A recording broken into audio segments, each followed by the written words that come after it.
Good morning, Year 3. It's Tuesday, the 2nd of March, and today we are learning to identify language features in a persuasive text. So if you'd like to pause the video and write today's date and quote. So before we begin, you know I love a quiz. I'm not very good at them, as you found out in our Zoom sessions. However, I do like to just have a go. It's always a little bit of fun. So my favourite, as you know, is catchphrase. So I have got a little say what you see for you to have a go at this morning. So there are 5 catchphrases on the board, and I would like you to see if you can work out what they represent. So it's just literally say what you see. And then if you want to send me in your 5 answers, I will choose, well, I won't choose, the first person to send me in their 5 answers, that's probably the fairest way, will receive a small prize, just like we did with the maths, okay? So have a go, send me in your 5 answers, and the first person with the correct answers will be the winner. But do let me know how you get on anyway, even if you don't get all 5, okay? It's just a little bit of fun, and I really love these. A clue, one of them is about your English unit last term. So hopefully if you think about what you were learning about, so fairy tales, that might help you guess one of them. So good luck and have some fun with those. So our writing target, we've said this quite a lot, it's always at the start of our slides. So who can remember what our writing target is for this unit? Just tell yourself or tell somebody in the room what we are focusing on. Yeah, hopefully you've got it right. We are trying to draft and write by organising simple paragraphs around a theme. So that's what we're really trying to focus on, to use paragraphs in our persuasive writing and to have a theme for each of those paragraphs. So yesterday with Mrs. Dyer, actually it was Friday, wasn't it, as you had guided reading yesterday. Friday with Mrs. Dyer, I believe you looked at the layout of letters and you looked at the persuasive letter that Fly had written to Mr. Hoggett to try and get rid of Babe, because she wasn't very keen on Babe at the start of the story, was she? So you looked at the layout and how it was organised and structured. So I just thought this would be a really quick recap, and I know you did this with Mrs. Dyer on Friday as well. I just thought we could help Dave out, because he thinks that he has ordered the text correctly. Do you agree? So just have a look on the board. Do you think that text is in the right order? So there's only 3 paragraphs of the letter. Are they in the correct order? Hopefully you've spotted that they are not in the correct order. So can you give Dave some advice? How do you know that that letter is not correct? What could you say to Dave to help him? So hopefully you've identified that this first paragraph here starts with the connective finally. Is that going to be at the start of the letter? No, that's going to be at the end, isn't it? It's finally, it's almost the last point that they want to make. So this was the last thing that Fly said. So that would be at the end. Then it says secondly. So we know that that's going to be near the top, don't we? But it's not going to probably be the first thing because it says secondly. So I think that that is going to be at the start. There's also another clue that it would be at the start, as it's got a rhetorical question. And quite often, persuasive letters start with a rhetorical question because it makes the reader think about what the letter's trying to persuade them to do. So it really straight away you get the reader thinking and almost believing what you're trying to persuade them of. So that's quite effective to have a rhetorical question at the start. So at the start it says, have you ever wondered what pigs can do? Well, I have the answer, nothing. I am writing to express my concern that we have a worthless creature living on our farm, a pig. I know that pigs are stupid, and I have evidence to support that this is true. Secondly, pigs are not friendly. Have you ever seen a pig give another animal a cuddle or offer some advice? They are not kind or thoughtful like a dog or a horse. They are selfish because they can only think about themselves. We are a family on this farm and all look out for each other. Therefore, a pig will not fit in, as they are not friendly creatures. Finally, pigs are dirty and smelly. Surely that is reason enough to not keep them on our beautiful farm. I am sure that you will agree with all of my reasons and see that pigs are stupid, and therefore we really should not keep the pig on our farm. I look forward to seeing the removal of the pig immediately. So that would be the correct order of those 3 paragraphs. And we're going to explore the letter in more detail today. So Fly really does not want to keep the pig on the farm at the start of the sheep pig. So today we're going to think about, is her letter persuasive? How is it persuasive? And could it be even better? That's like an extension at the end of today's lesson. So on Friday, you looked at layout features, and today we're going to focus on language features. So what do I mean by the language features? Well, it is just the language that Fly uses in her letter. It's the words that she uses. We're thinking about why those words were selected and why they are effective. And to help us do that, we've got our Persuader Checklist here. So these are the things that we are going to be trying to look out for in Fly's letter. Hopefully she's included them. And if she hasn't, we're going to give her some advice on what she could add in to make her letter even more persuasive. So let's try and remember what these things mean. So we've got personal pronouns, emotive language, rhetorical questions, statistics and facts, using an authority figure, anecdotes and alliteration, description and imagery, exaggeration, repetition, and the rule of 3. So on the board, I have got some definitions of those things, but they're all jumbled up. So you need to help me. Can you match up each persuasive feature, each technique over here, to the definition on this side? So you might want to pause your video and just try and match those up now. Okay, hopefully you've done that, and we're going to go through the answers together. So let's have a look at this one here. It needs no response from the reader, and it's used to focus attention on the answer or the main point. So it doesn't need a response. So they're obviously asking a question. So that's going to be a rhetorical question. Okay, let's have a go at a different one. Repeating something, saying it 3 times for emphasis. So hopefully you've recognised that that's going to be repetition. And we know that's really persuasive. The more we say something, the more it stays in our mind and the more we're going to believe it. Okay, this one, to prove a point, this can be made up. What could we do here? To prove a point, this could be made up.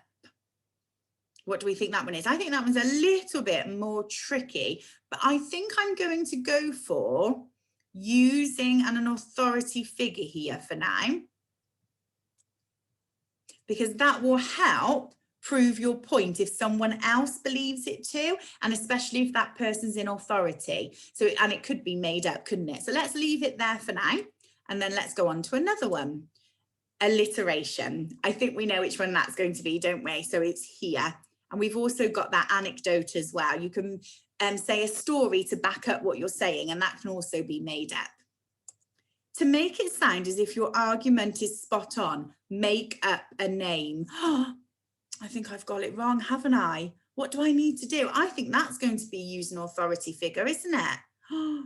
Okay, let's see if we can find out what this red one is then. I make mistakes too sometimes, don't I? You're going to have to help me out. Okay, we'll come back to that one. So let's go on to this one. You, me, we, us, creating a bond with the reader. I know that's personal pronouns. I'm confident I've got that one right. So personal pronouns. Use metaphors and similes to describe an anecdote. And that could be powerful adjectives as well. They're really good to use. So that's going to be description. And then we've got exaggerate, to emphasize and prove your point. So that's going to be exaggeration. And then we've also got words which create an emotional response in the reader. So we know that's going to be that emotive language, isn't it, which is at the top here. So To prove a point, this can be made up. Where should that have gone? What should that one be? That should be a statistic and fact. And they're really persuasive as well, aren't they? And last week we looked at the adverts and they said that the toys were the best toy of 2021, which made it sound like a fact. It made it sound like it was true, but actually I think they made that one up. So hopefully you did better than me and you matched all of those up correctly. So now we're going to move on to looking at Fly's letter. I'm just going to have to wait now as I have saved it instead of moving it to the next slide. That's really good, isn't it? Just give it a moment. It can be quite slow. This gives you more time to study those persuasive features to see if we can spot them in Fly's letter. Which one of those features do you think is most persuasive to use? It's a tricky one, isn't it? I think it depends on what you're writing because they're all important and they're all persuasive, but maybe we can think about which one do we think is the best persuasive feature, which one's most effective. Okay, let's have a look then. I've just picked out parts of Fly's letter for us to have a look at together before you have a go on your own. So I've picked out the start of the letter and I know it's the start as it says, Dear Mr. Hoggett. So Dear Mr. Hoggett, have you ever wondered what pigs can do? Well, I have the answer. Nothing. I am writing to express my concern that we have a worthless creature living on our farm, a pig. I know that pigs are stupid, and I have evidence to support that this is true. So I've highlighted some persuasive language features that Fly has used in her letter. So can you identify what I have highlighted? What persuasive feature are they? So let's start with the purple. What's that an example of? Hopefully you've identified that it's a rhetorical question and it's been used at the start of the letter. So straight away, Fly is trying to get Mr. Hoggett to think, actually, what do pigs do? Are they useful? So straight away, she's making the reader, Mr. Hoggett, think, and that's really persuasive. Okay, what about stupid and worthless? What's that an example of? Well, there's some powerful adjectives, aren't there? We've got that description there, that imagery being used. And it's also kind of like repetition because they're repeating words that make the pig seem like it is stupid and worthless and just not very good. Here, I have the answer. I know. Why have I highlighted that as being persuasive? Well, if I said, I think that pigs are stupid, does that sound as good? Is that as persuasive? No. The fact that Fly said, I know, it makes it seem like a fact. It makes it seem like Fly knows what she's talking about. So in persuasive letters, it's really important that you sound like you believe what you're saying. So actually by saying, I know, it makes it seem real rather than I think or it might be. So that's really powerful as well. So we've got some facts. We've got rhetorical questions and we've got that repetition of those powerful adjectives. Okay, we're going to have a look at one more before you start your task. So this is another paragraph from the letter and I'm just going to read it to you. Secondly, pigs are not friendly. Have you ever seen a pig give another animal a cuddle or offer some advice? They are not kind or thoughtful like a dog or a horse. They are selfish because they can only think about themselves. We are a family on this farm and all look out for each other. Therefore, a pig will not fit in as they are not friendly creatures. So Dave's had a go this time at highlighting some persuasive language features. Can you pick out what those highlighted words or phrases are representing? What persuasive techniques? So let's have a look at the blue first. Secondly, because, therefore. And I know with Mrs. Dyer on Friday, you would have picked out some of these words as language layout features as well, because they help structure the letter. So words like secondly and firstly and finally. What are those examples of? So hopefully you remembered that they are connectives and we've got our conjunctions like because, but we've also got our adverb, our connective adverbs, haven't we? Like secondly and finally. So those are examples of connectives and they're really important to help the letter flow and to make it sound persuasive. Okay, what about the green? Hopefully we know this from the last slide as well. So the green is an example of a rhetorical question. It's getting Mr. Hoggett to think again. And then we've got the yellow, not friendly, not kind, or thoughtful, selfish. We've got that repetition again, haven't we, of those adjectives that are really making Mr. Hoggett feel like the pig isn't very good, it isn't worthy. And Fly's repeated that a lot throughout the letter. She's used adjectives that make the pig just seem not very nice and not worthwhile keeping. So we've got those connectives, we've got that repetition, and we've also got a rhetorical question. Okay, your task today then. So you are going to highlight persuasive features in Fly's letter. So we've had a go together at starting to do that, and now you're going to carry on and do the whole of the letter. Now I've put highlight. Some of you might not have highlighters at home, and that's absolutely fine. Just use some colouring pencils, as long as they're in a different colour so we can see the different persuasive techniques, that's absolutely fine. These are the persuasive features I would like you to try and find. So rhetorical questions, personal pronouns, power of three, repetition, connectives, emotive language, facts or statistics, and exaggeration. So what you will do, just like I did in the previous slides, you would highlight or colour in rhetorical questions in your grid, and then you would find those in your text and highlight them, and then pick a different colour for personal pronouns and then find them in the text. So you're really like a detective today, and you're making sure that Fly's letter is persuasive, and you're picking out all of those different persuasive features. And then finally, your last little task, after you've highlighted all the features, I'd like you to think about and answer the following two questions. Are there any persuasive features that Fly could improve? So maybe she's missed out using one, or maybe she's only used one once, so she could use that particular persuasive technique more. So once you've highlighted, hopefully you'll be able to spot what Fly could do even better.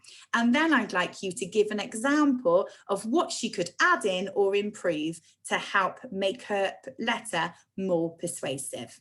So I hope that makes sense. If you do have any questions, then please just send us a message. I hope you enjoy the task, and we'll look forward to seeing your work later.